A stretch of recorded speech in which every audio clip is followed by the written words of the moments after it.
Bueno, hola a todos y a todas. Vamos con una sesión de educación.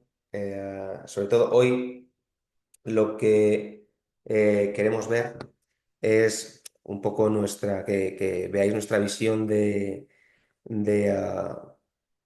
en este caso, cómo se asocia a Jill Cook, que es una mujer súper reputada en la investigación de tendinopatías, ver nuestra visión sobre lo que es una lesión realmente, y en este caso hablando un poquito más concretamente de las tendinopatías, y daros un resumen pequeñito, ¿sí? Para que lo tengáis vosotros, ¿vale? En este caso, como os he dicho, Jill Cook es una investigadora que ha hecho eh, de su vida la tendinopatía, ¿no? Y subió un artículo, y en este caso que es del BJSM, es una muy buena revista, el British Journal de Sports Medicine, hablando de las tendinopatías, y en este caso, ¿qué tenemos que evitar en un proceso de lesión, en este caso hablando de una tendinopatía? Realmente esto lo podemos aplicar a cualquier tipo de lesión. ¿Por qué? Porque me da igual que sea una tendinopatía, que sea una miopatía, que sea cualquier tipo de patía. ¿Sí? Otra cosa es que exista algún tipo de implicación metabólica, pero hablando de aspectos mecánicos, podemos aplicar esto a cualquier tipo de lesión. ¿Sí? Veis que habla de 10 tratamientos que debemos evitar en pacientes con dolor, en este caso en miembro inferior. Y aquí lo veis en inglés. Este artículo ahora os lo pasaré, pero vamos al resumen, que es lo que nos interesa, que os he preparado. ¿Sí? Habla de 10 tratamientos incorrectos desde su punto de vista, desde su visión.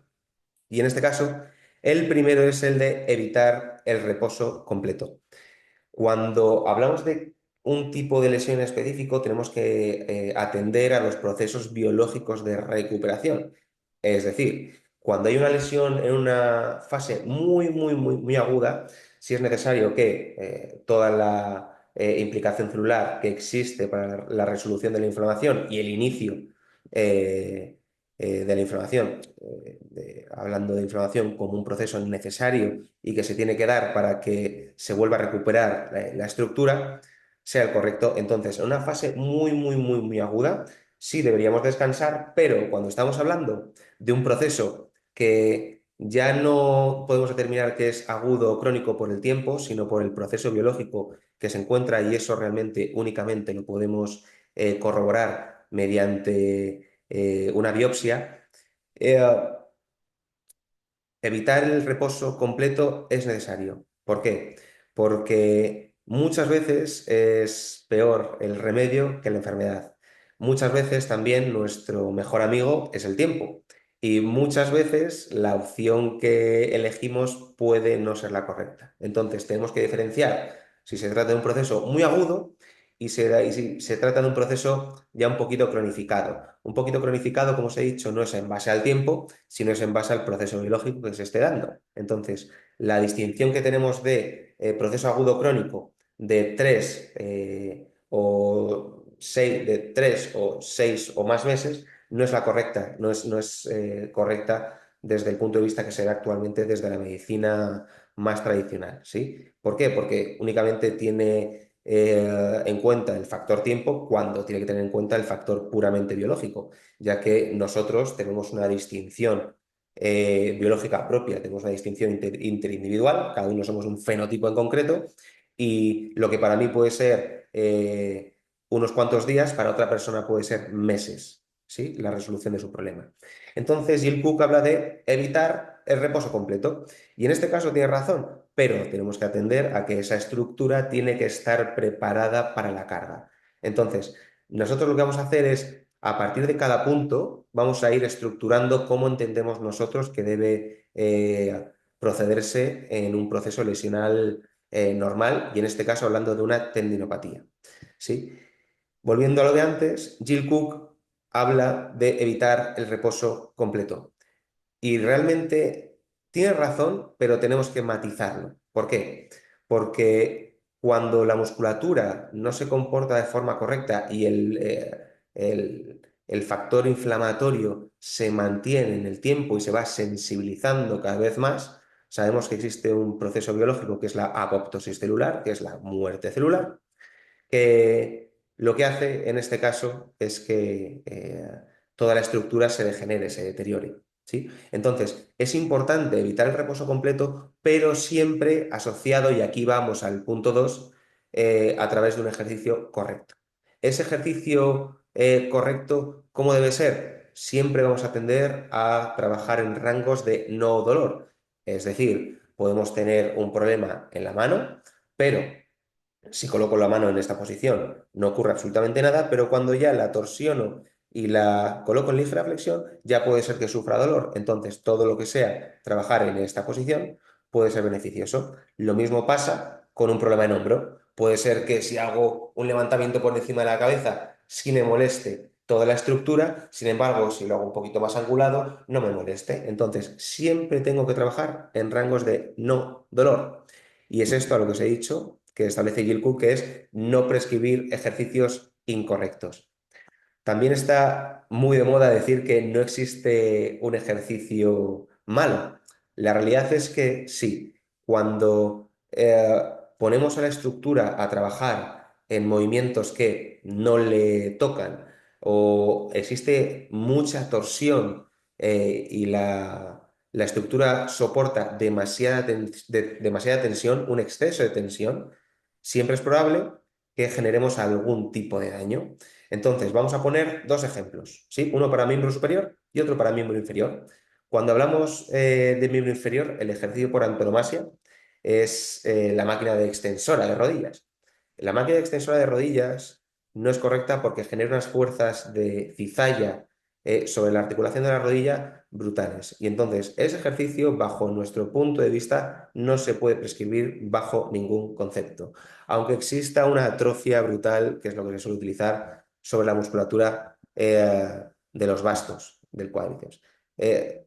Da exactamente igual, no tiene ningún tipo de cabida. Nosotros, nuestro ejercicio va dirigido a posiciones funcionales, por así decirlo, atendiendo a la biomecánica real. Y no hay nada que atienda mejor a la biomecánica que tener el pie apoyado en el suelo y establecer ciertos rangos y posiciones articulares que a partir de ahí harán que estimulemos uno u otro músculo diana. Es decir, si quiero atender sobre el vasto medial, tendré que realizar una ligera rotación interna, tanto de tibia como de cadera, sobre todo porque tiene que acompasar el movimiento, y luego a partir de ahí establecer una ligera flexión, ¿sí? Porque es lo que va a desbloquear el vasto medial.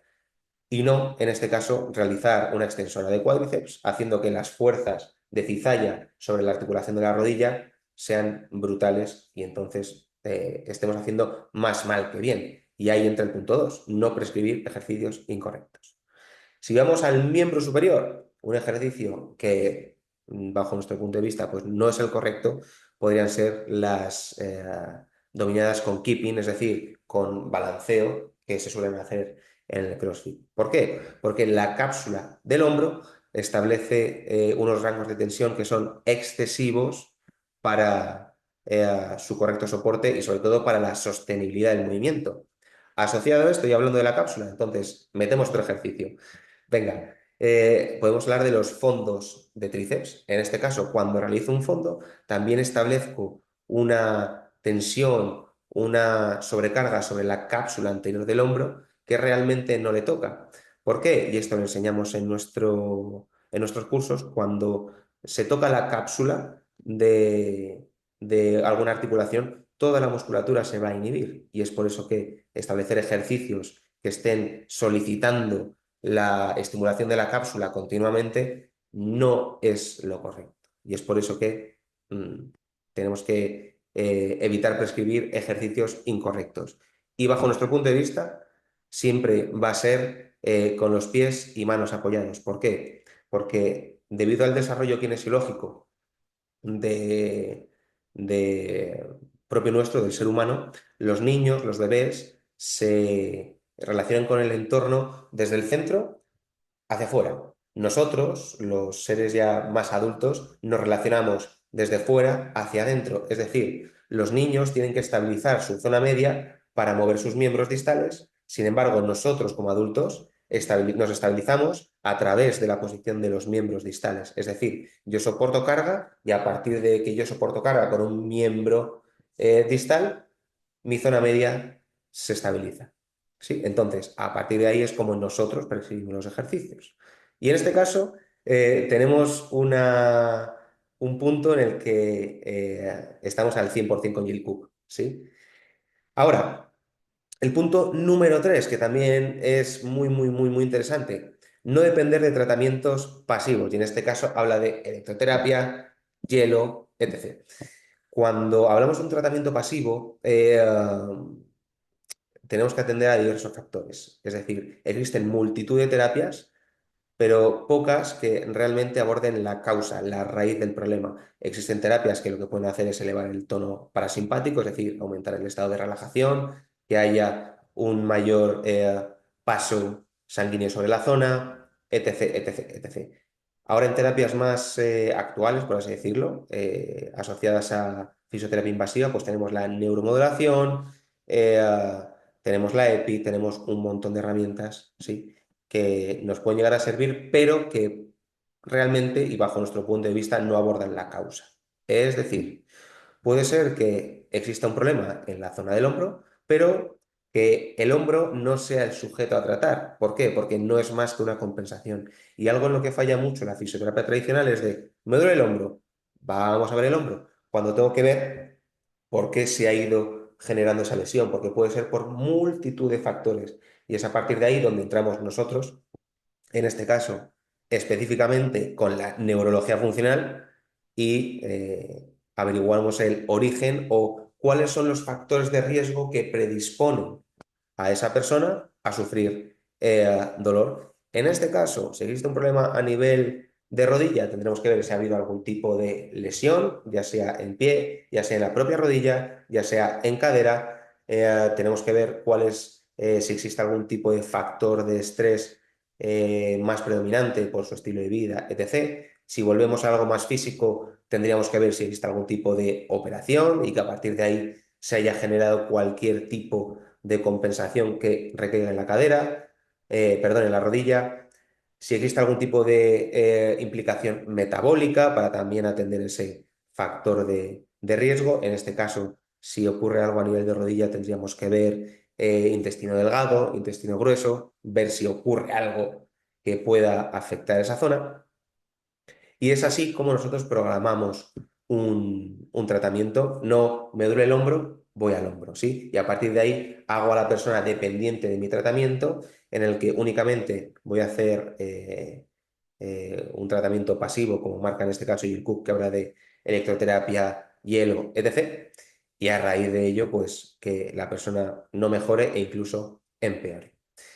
En el punto número 4 también habla de evitar terapias de inyección, y en este caso podemos atender a propias infiltraciones. Eh, las infiltraciones nosotros tampoco las recomendamos. ¿Por qué? Porque su efecto es a un corto plazo de tiempo, y los efectos secundarios que pueden producir son incluso peores que lo que puede ocurrir sin que te hayan infiltrado realmente. ¿Por qué? Y esto no lo hemos encontrado mucho en clínica, y es que cuando te infiltran, uno de los efectos secundarios es una muerte espontánea del tejido. Es decir, me infiltran, mejoro paulatinamente, pero luego hay un punto, y esto se da a lo mejor a lo largo del tiempo, que empieza a estar peor, peor, peor y cada vez peor. Y como os he dicho, esto lo hemos visto bastantes veces en consulta. Le mandamos a que se realice una resonancia o cualquier prueba de diagnóstico por imagen, y a partir de ahí aparece una zona totalmente negra. Esa zona que está totalmente negra es una zona necrosada y puede estar relacionada con la propia infiltración, porque uno de los efectos secundarios es la muerte espontánea del tejido. Y entonces es a partir de ahí donde tenemos que, uno, educar al paciente en el que las infiltraciones no son la solución a su problema, sino que son un parche, y luego atender a los efectos secundarios de esa terapia. ¿Por qué? Porque puede ser peor el remedio que la enfermedad. Entonces, este punto también estamos muy, muy, muy de acuerdo con Jill Cook. En el punto número 5 habla de no ignorar el dolor del tendón y dice, un aumento del dolor 24 horas después de una carga va a indicar sobrecarga. Puede ser que sí, puede ser que no. Entonces, debemos reducir la intensidad de los ejercicios que involucren movimientos de impacto hasta que el dolor disminuya. Y en este caso sí lo vamos a matizar. ¿Por qué? El tendón lo que va a hacer es transmitir energía principalmente, ¿de acuerdo? Son estructuras que están diseñadas para transmitir energía, pero también tiene la capacidad de activar e inhibir musculatura. Dependiendo de cuánta sea la carga y qué es lo que se está haciendo en ese mismo momento, puede activar o inhibir musculatura. Entonces, tenemos que atender a la función no únicamente mecánica, que es a la que se está atendiendo aquí exclusivamente, sino atender a la parte neurológica. Es decir, tenemos que atender a la implicación que tiene que ese tendón se encuentre ya asociado a receptores, un órgano tendinoso de Golgi disfuncional, y a partir de ahí la musculatura que rodea ese tendón no funciona correctamente. Si la musculatura que rodea ese tendón, que está asociada a ese tendón, no experimenta una activación y una inhibición correcta, lo que va a hacer es aumentar la carga que está soportando dicho tendón. Es decir, si nuestra musculatura no es capaz de aceptar carga, tiene que haber otra estructura que lo está aceptando por ella. Y en ese caso puede ser el tendón. Y a partir de ahí que se inflame y que esté un poquito peor cada vez, que es a lo que estamos asociando aquí. Porque para que exista dolor tiene que haber una sensibilización por parte del factor inflamatorio. ¿Sí? Entonces, no debemos ignorar el dolor del tendón, pero no es cuestión de hago ejercicio, me paso, hago una mala elección del mismo y luego tengo que estar esperando a que disminuya y que no, tengo que tratar la causa realmente y luego a partir de ahí hacer una entrada, una reeducación, una adaptación progresiva y añadir carga poquito a poco con ejercicios que vayan progresando, uno, en dificultad para que el input propioceptivo sea cada vez mayor, que eso lo veremos ahora, si no me equivoco, porque habla de isométricos, y la dificultad del mismo para que existan más estructuras implicadas y estructuras superiores también. ¿Sí? Entonces, tenemos que ser muy cuidadosos y siempre vamos a estar yéndonos de punto a punto en prescribir el ejercicio correcto. Y prescribir el ejercicio correcto es atender, uno, a las demandas biológicas, atender a las demandas neurológicas y a partir de ahí ir progresando poquito a poco atendiendo a la tolerancia, el umbral de tolerancia que presente mi paciente. Sí. Luego, en el punto número 6, dice, no estirar el tendón. Claro, pero no estirar un tendón es bastante complejo. Entendemos que se refiere a no estirar el tendón bajo carga. ¿Sí? Entonces, no estirar el tendón realmente no es una opción. Lo que tendremos que hacer es, volviendo al punto anterior, tratar, uno, si existe algún tipo de implicación mecánica y dos, si existe algún tipo de implicación neurológica, para que a partir de ahí, cuando se estire, lo que está haciendo el tendón es estimular los órganos tendinosos de Golgi y a partir de ahí inhibir la musculatura asociada. Entonces, siempre va a haber cierto estiramiento del tendón, no podemos evitar eso, ¿sí? Simplemente por un ciclo de marcha donde se va a estimular absolutamente todo. Es por eso que, atendiendo a este punto, no podemos realizarlo directamente. Y entonces, para que cuando se estimule el tendón, que es al estiramiento, funcione de forma correcta, tendremos que establecer un protocolo de tratamiento, que en este caso nosotros apostamos por la neurología funcional, porque uno, aparte de ir a la raíz del problema, dos, nos permite saber qué está pasando segundo a segundo, y a partir de ahí, pues que el paciente mejore sin decirle, oye, no estires el tendón. Entonces, eso es algo obvio, ¿no? Que si lo estiras y te duele, pues te dicen, no lo hagas. ¿Te duele este dedo? Sí, bueno, pues córtatelo y no te duele el dedo. Es un poco de tontos, ¿no? Pero la realidad es esa. Luego, habla de no utilizar un masaje de fricción, es decir, no masajear un tendón inflamado. Y en este caso podemos irnos, para los fisios, a una técnica de celiax. ¿Sí?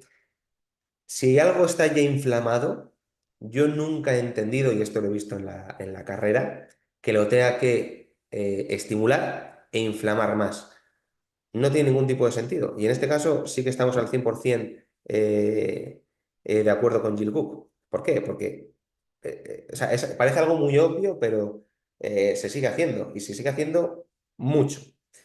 Están establecidas ciertas técnicas para este tipo de situaciones y una es la de fricción. ¿Por qué? Porque yo pienso, joder, existe una inflamación, una inflamación ya cronificada, voy a romper ese loop de inflamación y voy a hacer que la inflamación nueva sea la correcta. Pero claro, que el proceso inflamatorio sea el adecuado, más que sea correcta, porque siempre se va a dar.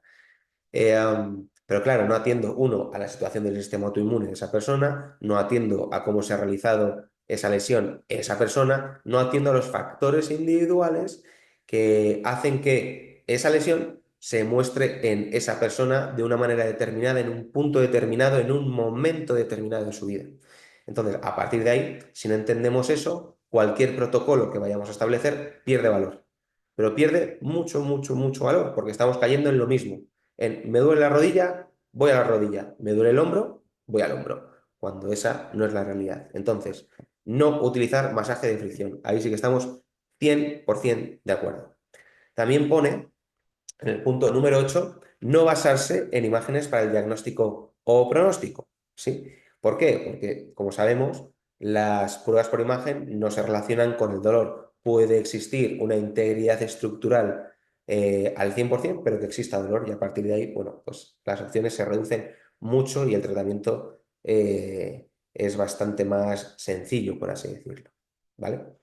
Eh, Hay estudios que indican que cada persona va a leer o va a interpretar un documento, en este caso una prueba por imagen, de forma distinta. Y es la realidad, porque puede ser que si me voy a un hospital me digan una cosa, si me voy a otro digan otra. Cada uno tiene una opinión. Pero la realidad es que el paciente tiene una sintomatología, siempre va a contar la misma sintomatología, tiene el mismo dolor, pueden fluctuar, sí, pero la sintomatología va a ser siempre la misma en ese momento de su vida, el dolor va a ser el mismo en ese mismo momento de su vida y las lesiones previas, operaciones o situaciones que se hayan dado que le estén predisponiendo a sufrir dolor, en este caso una tendinopatía, van a ser siempre las mismas. Entonces, no me importa tanto la prueba de imagen, sino me importa lo que me esté contando mi paciente, porque lo que me esté contando mi paciente va a ser lo que me dé una pauta, una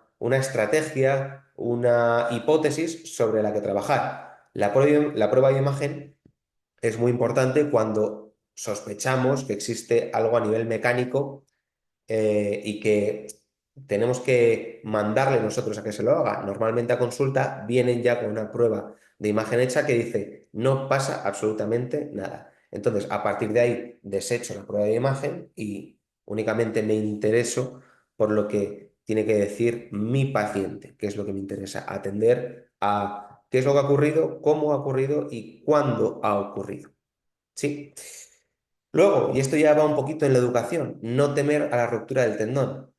Ya sabemos, y esto lo impartimos en nuestros cursos, cuando existe una parte propia de sufrimiento, se estimula una zona muy, muy, muy específica de nuestro cerebro, de nuestro sistema nervioso central. Y cuando existe esa activación, que en este caso es de la amígdala, amigdálica, eh, lo que se hace es empeorar, por así decirlo, un poquito las cosas. ¿Por qué? Porque entramos en una respuesta de lucha, huida o congelación continua, haciendo que la activación amigdálica esté muy, muy, muy, muy arriba y a partir de ahí, pues que las cosas empiecen a ir un poquito peor. Es por eso que tenemos que educar al paciente en el que no tema que no se va a romper el tendón. Cuando se rompe un tendón ya tienen que haberse hecho las cosas muy mal o tiene que haberse dejado mucho. ¿Por qué? Porque existe una apoptosis celular de la leche, hay un exceso de calcio sobre la zona y a partir de ahí la estructura se va a calcificar, haciéndola muy frágil, ya que va a ser muy rígida y se rompa. La realidad es que eso ocurre, pero porque el tratamiento no ha sido el correcto o porque se han dejado mucho las cosas, es decir, no hemos atendido a la situación que se nos presenta. ¿Sí? Entonces, en ese caso, la parte de educación también es muy, muy, muy, muy importante. Y el último punto, en este caso, habla de no apresurar la rehabilitación. Eh, Cuando hablamos de tiempos, únicamente, y esto lo pone aquí, al menos 3 meses, estamos atendiendo a los factores biológicos. Es decir, poniendo un ejemplo que todo el mundo conoce, está el ligamento cruzado anterior. Para que se dé un proceso de regeneración biológica llamado proceso de ligamentización, varía desde lo último, que es la fase de regeneración última, varía entre 26, vamos a poner algo menos, 18 y 32 meses. Todo ese tiempo son personas que han procesado, el proceso biológico se ha dado de una manera distinta entre ellas. Entonces, hablar de tiempos en una lesión, sí, cuando estamos hablando de un proceso biológico, cuando existe algún tipo de rotura, cuando existe algún tipo de daño mecánico. Cuando existe un proceso inflamatorio, cuando existe un proceso en el que la estructura se encuentra íntegra, no se ha roto absolutamente nada. Hablar de tiempos es un poco atrevido. ¿Por qué? Porque no podemos saber cómo va a reaccionar la persona al propio tratamiento. Es decir, no podemos atender a que una persona vaya a ser un buen respondedor o un mal respondedor. Eso no lo vamos a saber. Lo que vamos a hacer es tratarlo y si responde bien al tratamiento, porque de todas formas eh, tiene que llevar un protocolo y como sabemos cada uno va a ser totalmente distinto, el caso que se nos presenta va a ser totalmente distinto, veremos si esa persona atiende o responde bien al tratamiento, mientras que habrá otras que seguramente no. ¿De qué depende el ser un buen o mal respondedor? Sobre todo depende de, uno, el estado metabólico de esa persona, es decir, su nivel energético. ¿Por qué? Porque un niño de 13 años no va a adaptarse igual a la carga o adaptarse igual a un tratamiento para generar cambios que una persona de 80 años. Eso es algo normal. Con la edad, todos los procesos biológicos son de peor calidad. Y entonces, a partir de ahí, pues sabemos que una persona mayor va a ser una peor respondedora que un niño pequeño.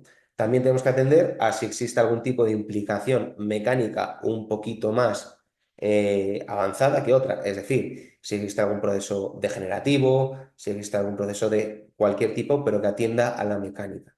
Si atendemos únicamente a eso, pues obviamente tenemos que respetar el proceso biológico. ¿Sí? Pero sobre todo, si la estructura se encuentra íntegra, no podemos establecer un tiempo. Lo que tenemos que establecer es, esa persona en ese momento está respondiendo mejor. ¿Por qué? Porque puede haber personas que el tratamiento lo acepten en un mes y otras personas que se pase a 3 meses. Entonces, es por ello que no podemos establecer un marco de tiempo estándar para todos. ¿Sí? Entonces, vamos a hacer un pequeño resumen. ¿Debemos de evitar el reposo completo? Sí, pero tenemos que atender, uno, a procesos biológicos y a si la estructura se encuentra íntegra. Dos, no prescribir ejercicios incorrectos. Obviamente tendremos que, uno, establecer buenos ejercicios atendiendo a la mecánica, a la biomecánica funcional y sobre todo a la función reflexiva de la musculatura. Y dos, que no estresen aún más la zona. Eso es algo súper, súper, súper importante. No depender de tratamientos pasivos, obviamente. ¿Por qué? Porque, y esto ya está más que evidenciado, el ejercicio es una polipíldora, sirve para absolutamente todo. Y en este caso son mucho más efectivos los tratamientos activos que los pasivos. Cuatro, evitar terapias de inyección. Totalmente de acuerdo. ¿Por qué? Porque uno de los efectos secundarios es una necrosis espontánea del tejido. Entonces, a partir de ahí, ni lo contemplamos como opción. Perdón. Cinco, no tenemos que ignorar el dolor del tendón, obviamente, pero tenemos que atender a que la musculatura se comporte de forma correcta y que la función neurológica de ese tendón también lo sea. 6, no estirar el tendón. También no debemos estimularlo en exceso. ¿Por qué? Porque si la parte mecánica está tocada, vamos a empeorarla y si se encuentra dañada o disfuncional su función neurológica, también. No utilizar un masaje de fricción, esto sí que es una bandera roja. No se utiliza un masaje de fricción para volver a inflamar la zona. No es necesario. No basarse en imágenes para el diagnóstico o pronóstico.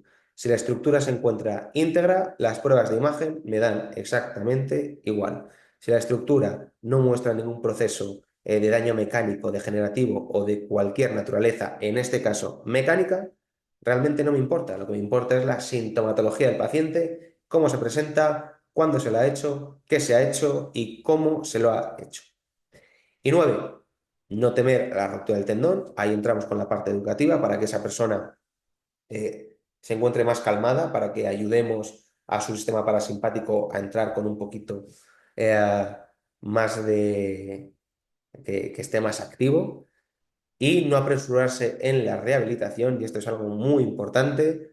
No tenemos que hablar de tiempos, sino tenemos que hablar de hitos en el proceso y en el protocolo que hemos diseñado. Es decir, si el primer hito es andar sin dolor, me da igual que sea un mes, 2 meses, 3 meses.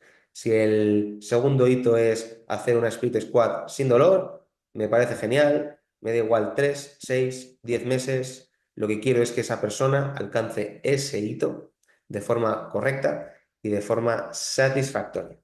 Así que este ha sido el